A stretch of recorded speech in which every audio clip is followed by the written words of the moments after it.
Okay, പുതിയൊരു വീഡിയോയിലേക്ക് സ്വാഗതം. അപ്പോൾ നമ്മുടെ ഇന്നത്തെ വീഡിയോ എന്ന് പറയുന്നത് എല്ലാവരും ചോദിക്കുന്ന ഒരു നോർമൽ അല്ലെങ്കിൽ ഒരു ബേസിക് ആയിട്ടുള്ള ക്വസ്റ്റ്യൻ ആണ്. ചേട്ടാ, ഇതുപോലെ ഷിപ്പിലൊക്കെ ആദ്യമായിട്ട് പോകുമ്പോൾ എങ്ങനെയാണ് സംഭവം? ഒറ്റപ്പെടലാണോ അല്ലെങ്കിൽ കൂടെ ആൾക്കാർ കാണുമോ അല്ലെങ്കിൽ അങ്ങനത്തെ കുറച്ച് ഡൗട്ട്സ്. ഇപ്പോൾ ആണായിക്കോട്ടെ പെണ്ണായിക്കോട്ടെ ആരോ ആയിക്കോട്ടെ. അപ്പോൾ ഈ എലോൺ ഫീൽ നമുക്ക് ചെയ്യാറുണ്ടോ ഈ ഒരു ഷിപ്പിനകത്ത് എന്ന് ഒത്തിരി പേര് ചോദിക്കാറുണ്ട്. ഇപ്പോൾ കമൻ്റ് ആയാലും അല്ല നോർമൽ മെസ്സേജ് അയക്കുന്നവരാണേലും എല്ലാവരും ചോദിക്കുന്ന സംഭവം, ചേട്ടാ ഈ ഷിപ്പിൽ പോയി ഒറ്റപ്പെട്ടു പോകും, നമ്മൾ ആദ്യമായിട്ട് പോലെ ഒരു ട്രെയിനിങ് ഓഫീസർ അല്ലെങ്കിൽ ട്രെയിനിങ് എഞ്ചിനീയർ അല്ലേ, അല്ലെങ്കിൽ ട്രെയിനിങ് ഓഫീസർ ആയിക്കോട്ടെ, എന്തോ ആയിക്കോട്ടെ, ആദ്യമായിട്ട് ഒരാൾ നമ്മുടെ ഒരു 20 വയസ്സിലേക്ക് 18 വയസ്സിലേക്ക് 23-ാം വയസ്സിൽ നമ്മൾ ആദ്യമായിട്ട് ഷിപ്പിൽ കയറുമ്പോൾ എല്ലാവരും ചോദിക്കുന്ന ഒരു അല്ലെങ്കിൽ എല്ലാവരും ആലോചിക്കുന്ന ഒരു ഡൗട്ടാണ്, ഷിപ്പിൽ കയറിയാൽ ഒറ്റപ്പെട്ടു പോകുമോ എന്നുള്ള കാര്യം. ആദ്യം തന്നെ ഞാൻ ഒരു കാര്യം പറയട്ടെ. ഈ ഒരു ഒറ്റപ്പെടൽ അല്ലെങ്കിൽ ഇങ്ങനത്തെ ഒരു ചിന്തയൊക്കെ വരുന്നത് നമ്മുടെ ക്രൂ ഡിപ്പെൻഡ് ചെയ്തിരിക്കും. നമ്മൾ ഷിപ്പിനകത്ത് എഞ്ചിനീയേഴ്സ് കാണും, ഓഫീസേഴ്സ് കാണും, താഴെയുള്ള GP റേറ്റിംഗ്സ്, കുക്ക്, എൻ്റെ ഒരു ഓൾ ക്രൂ ചേരുന്നതാണ് ഒരു ഷിപ്പ് എന്ന് പറയുന്നത്. ചിലപ്പോൾ 21 പേരാണ്, ചിലപ്പോൾ 23 പേരാണ്. കണ്ടെയ്നർ, ബൾക്ക്, ടാങ്കേഴ്സ് ഇതൊക്കെ ഡിപ്പെൻഡ് ചെയ്യും. ഇപ്പം ചില ആൾക്കാർ ഇപ്പോൾ 20 തൊട്ട് ഒരു 30 പേര് വരെ എന്താണെങ്കിലും നമ്മുടെ ഷിപ്പിനകത്തൊക്കെ അവൈലബിൾ ആയിരിക്കും ക്രൂ മെമ്പേഴ്സ്. അപ്പോൾ ഈ ഒരു ക്രൂ മെമ്പേഴ്സിന്റെ ബിഹേവിയർ എങ്ങനെയാണോ അത് വെച്ചായിരിക്കും നമുക്ക് നമ്മുടെ ഈ ഒരു ഒറ്റപ്പെടൽ അനുഭവം വരുമോ ഇല്ലയോ നമുക്ക് പറയാൻ പറ്റില്ല. ഇപ്പോൾ എൻ്റെ ഒരു കേസ് നോക്കുവാണെങ്കിൽ എനിക്ക് നല്ല ക്രൂ മെമ്പേഴ്സ് ആയിരുന്നു. എൻ്റെ തേർഡ് എഞ്ചിനീയർ ആയിക്കോട്ടെ, എൻ്റെ ചീഫ് എഞ്ചിനീയർ വരെ, എനിക്ക് ക്യാപ്റ്റൻ ഉൾപ്പെടെ നല്ല സപ്പോർട്ടീവായി നിൽക്കുന്ന ആൾക്കാരായിരുന്നു. ഓക്കെ, അപ്പോൾ അങ്ങനെയുള്ള ഒരു കേസിൽ നമുക്ക് ഈ ഒരു ഒറ്റപ്പെടൽ ഫീൽ ചെയ്യും. നമ്മൾ ഈ ഒരു 8 to 5, ഞാൻ എഞ്ചിനീയർ ആണ്, അപ്പോൾ എനിക്ക് 8 to 5 ആണ് വർക്കുള്ളത്. അപ്പോൾ ഈ ഒരു 8 to 5 അവർക്ക് ഞാനൊരു ട്രെയിനിങ് ഓഫീസർ ആയിരിക്കും. ഓക്കെ, പഠിക്കാൻ വന്നൊരു വ്യക്തി. പക്ഷെ അവർ അങ്ങനെ ഒരു രീതിയിലല്ല എന്നെ കണ്ടേക്കുന്നത്. കാരണം അവരെന്നെ കാണുമ്പോൾ അവനൊരു എഞ്ചിനീയർ, തേർഡ് എഞ്ചിനീയർ ആയിക്കോട്ടെ, പുള്ളി ഒരു എഞ്ചിനീയർ, ഫോർത്ത് എഞ്ചിനീയർ ഒരു എഞ്ചിനീയർ, ചീഫ് എഞ്ചിനീയർ വരെ ഒരു എഞ്ചിനീയർ, 5 എഞ്ചിനീയേഴ്സ് ആണ് നമുക്കുള്ളത്.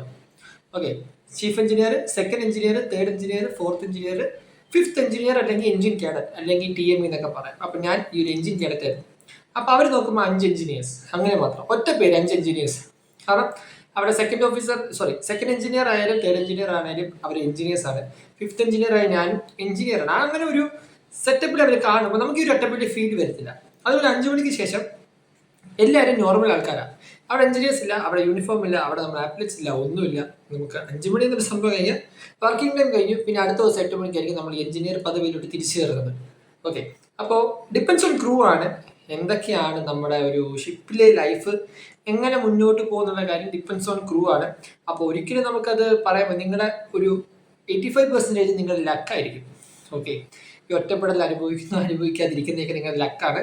എൻ്റെ ലക്കിന് എനിക്ക് പ്രശ്നങ്ങളൊന്നും ഇല്ലായിരുന്നു. ഞാൻ 6 മാസത്തെ കോൺട്രാക്റ്റ് ഞാൻ 7 മാസം നിന്നു. കാരണം വാറും കാര്യങ്ങളൊക്കെ ആയതുകൊണ്ട് അങ്ങനെ ചിന്നിച്ചതറിപ്പോയി കോൺട്രാക്റ്റും കാര്യങ്ങളൊക്കെ. അപ്പോൾ അങ്ങനത്തെ കേസിൽ നമുക്ക് സാലറി ഒക്കെ കിട്ടും കേട്ടോ. അങ്ങനെ അല്ലാതെ 6 മാസം കോൺട്രാക്ട് കയറിയോണ്ട് 7 മാസം നിന്നാൽ എനിക്ക് 1 മാസം സാലറി കിട്ടലൊന്നുമില്ല. ഒരു ദിവസം 1 മണിക്കൂർ ഇന്നലെ ഫുൾ ഡേ സാലറി നിന്ന് കിട്ടും. ഓക്കെ, അപ്പോൾ അങ്ങനെയൊക്കെയാണ് നമ്മുടെ ഈ ഒരു ഒറ്റപ്പെടൽ കാര്യമൊക്കെ വരുന്നത്. അപ്പോൾ അങ്ങനത്തെ ഡൗട്ടൊന്നും ആർക്കും വേണ്ട. ഗേൾസിനൊക്കെ ആണെങ്കിൽ സ്പെഷ്യലായിട്ട് ഒരു ഗേൾ ആയിരിക്കില്ല ഒരിക്കലും നമ്മുടെ ഷിപ്പിനകത്ത് കയറുന്നത്. ഒന്നെങ്കിൽ 2, 3 ഗേൾസൊക്കെ മിനിമം ഒരു ഷിപ്പിനകത്ത് കാണും. ഓക്കെ, ഇപ്പം മിക്ക ഷിപ്പിലും ഗേൾസ് ഉണ്ട്. അപ്പോൾ അങ്ങനത്തെ പ്രശ്നങ്ങളൊന്നും വരില്ല. എൻ്റെ ഷിപ്പിൽ തന്നെ 5 ഗേൾസ് ഉണ്ടായിരുന്നു. Okay, 2 ഡെക്കടുത്ത് 2 trainee OS, trainee ordinary Zeeman എന്ന് പറഞ്ഞിട്ട്, തേർഡ് മേറ്റും ഫീമെയിൽ ആയിരുന്നു. ഞാൻ വന്ന ടൈമിൽ ഞാൻ സൈൻ ഓൺ ചെയ്തു. ഒരു നെക്സ്റ്റ് പോർട്ടിൽ ഒരു സെക്കൻഡ് മേറ്റ് ഓൾറെഡി ലേഡി ആയിരുന്നു. പുള്ളിക്കാരത്തി എൻ്റെ അടുത്ത പോർട്ടിൽ പുള്ളിക്കാരി സൈൻ ഓഫ് ആയി. പിന്നെ വേറൊരാൾ വന്നു. അപ്പോൾ അങ്ങനെയൊക്കെ ആയിരുന്നു എൻ്റെ ഷിപ്പിലെ കാര്യങ്ങളൊക്കെ. അപ്പോൾ ഈ ഒരു ഒറ്റപ്പെടൽ അനുഭവമൊക്കെ വരും. നിങ്ങൾക്ക് ചിലപ്പോൾ ഫീൽ ആവും, അല്ലെങ്കിൽ 1 മാസം ഒരു ഫീൽ ആക്കും. കാരണം അവർക്ക് മനസ്സിലാണ് നിന്റെ ആ ഒരു കൺട്രോളിങ്, അല്ലെങ്കിൽ നീ എങ്ങനെയാണ് ഷിപ്പിംഗ് ലൈഫിലോട്ട് വരുന്നത്. കാരണം നീ ഇത് ഒരു ഷിപ്പിൽ അല്ലെങ്കിൽ വേറൊരു ഷിപ്പിൽ ഒറ്റപ്പെടൽ അനുഭവിക്കും. ഓക്കെ, ഇപ്പോൾ ഏത് എഞ്ചിനീയർ ആണെങ്കിലും, ഫോർത്ത് എഞ്ചിനീയർ ആണെങ്കിലും തേർഡ് എഞ്ചിനീയർ അത്ര പ്രശ്നം വരും. ഇപ്പോൾ ഒരു ട്രെയിനിങ് ഷിപ്പ് കഴിഞ്ഞ് ചിലപ്പോൾ ഒരു ട്രെയിനിങ് ഷിപ്പ് അടിപൊളി സെറ്റ് ടീമായിരിക്കും. ഇപ്പോൾ ഫോർത്ത് എഞ്ചിനീയർ നീ കയറുമ്പോൾ അതുപോലെ മോശം ഷിപ്പ് ഇപ്പോൾ വേറെ കാണത്തില്ല. അപ്പോൾ എക്സ്പെക്ട് ചെയ്ത് തന്നെ പോവാൻ, എൻ്റെ ഷിപ്പ് മോശം ഷിപ്പായിരിക്കും എന്നെ എക്സ്പെക്ട് ചെയ്ത് മാത്രം ഷിപ്പിനകത്തോട്ട് കയറുക. ഓക്കെ, ഇനിയിപ്പോൾ ഈ ഒരു ടൈം എന്ന് പറയുന്നത് ഷിപ്പിലോട്ട് കാഡറ്റ്സ് കയറുന്ന ടൈമാണ്. ഈ ഒരു ജൂൺ, ജൂലൈ, ഓഗസ്റ്റ് ടൈമൊക്കെ ആകുമ്പോൾ ഈ കാഡറ്റ്സ് ആദ്യമായിട്ട് ഇങ്ങനെ ജോയിൻ ചെയ്യുന്ന ടൈമാണ്. അപ്പോൾ അവർ ഈ വീഡിയോസ് കാണുവാണെങ്കിൽ നിങ്ങൾ വിചാരിക്കാം എൻ്റെ ഷിപ്പ് പല ഷിപ്പാണ്, എൻ്റെ ഷിപ്പിലെ മോശം ക്രൂ ആണ്, അങ്ങനെ ചിന്തിച്ച് എന്നെ കയറുക.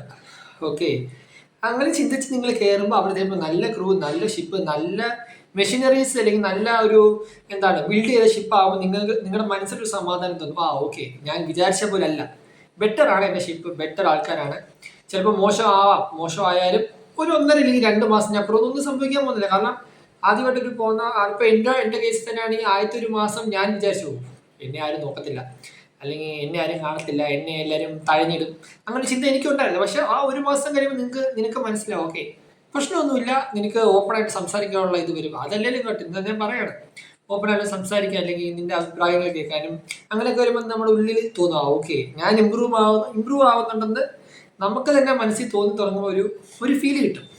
ഓക്കെ, അപ്പോൾ അങ്ങനത്തെ പരിപാടിയൊക്കെയാണ് നമ്മുടെ ഷിപ്പിനകത്ത്. ഒരിക്കലും അങ്ങനെ ഒറ്റപ്പെട്ടു പോകുന്നു വിചാരമൊന്നും വേണ്ട. എല്ലാം നൈസായിട്ടൊക്കെ സ്മൂത്തായിട്ടൊക്കെ പോക്കുള്ളൂ, പ്രശ്നങ്ങളൊന്നുമില്ല. നമ്മുടെ ഷിപ്പാണ് ഇപ്പോൾ പഴയത് വരുന്നില്ല, എല്ലാം ഓട്ടോമാറ്റിക് ഒക്കെ ആയിരുന്നു എല്ലാം വരുന്നത്. പ്രത്യേകിച്ച് എഞ്ചിനീയേഴ്സിന് വലിയ പണികളൊന്നും വരാല്ല. പഴയ ഷിപ്പൊന്നും ആവാം. ഈ 2005 താഴെയുള്ള ഷിപ്പിനൊക്കെയാണ്, ഈ 2005 പറയുന്നത് 2010 താഴെ വരുന്ന ഷിപ്പൊക്കെ ഇച്ചിരി പണിയാണ്. എൻ്റെ 2013 ഷിപ്പായിരുന്നു. ഓക്കെ, അപ്പോൾ വലിയ പ്രശ്നങ്ങളൊന്നും എനിക്കില്ലായിരുന്നു. അപ്പൊ അങ്ങനത്തെ കുറച്ച് ഇഷ്യൂസ് ഈ ഷിപ്പിൽ പഴക്കം കൂടുമ്പോൾ ഷിപ്പിനകത്ത് ഇച്ചിരി പണിയും കാര്യങ്ങളൊക്കെ വരും. ഇപ്പം ടെക് ആയിക്കോട്ടെ എഞ്ചിനീയർ ആയിക്കോട്ടെ എന്തായാലും പണിയാണ്. അതൊക്കെയാണ് നമ്മുടെ ഷിപ്പിനകത്ത് പോകുന്നത്. സോ വീട് ഞാൻ എന്തെങ്കിലും മൈൻഡ് ചെയ്യാണ്. ഇതൊക്കെയാണ് നമ്മുടെ ഷിപ്പിലെ കാര്യങ്ങൾ. അങ്ങനെ ഒറ്റപ്പെട്ട ഫീലൊക്കെ ഉണ്ടെങ്കിൽ അതൊക്കെ ചുമ്മാ തള്ളിക്കളയൊക്കെ കൂടി ഒരു മാസം അതിനപ്പുറം ഒന്നും പോകുന്നില്ല. സോ എന്തെങ്കിലും വീഡിയോ വരും, എന്തെങ്കിലും നിങ്ങൾക്ക് വേണമെങ്കിൽ കമന്റ് ബോക്സ് കമന്റ് ആയിട്ട് ഇറങ്ങിയ വാട്സ്ആപ്പ് ഗ്രൂപ്പ് ജോയിൻ ചെയ്യാൻ മറക്കണ്ട. സോ വീഡിയോ ഞാൻ പുതിയ വീഡിയോ വരെ ബൈ ഗൈസ്.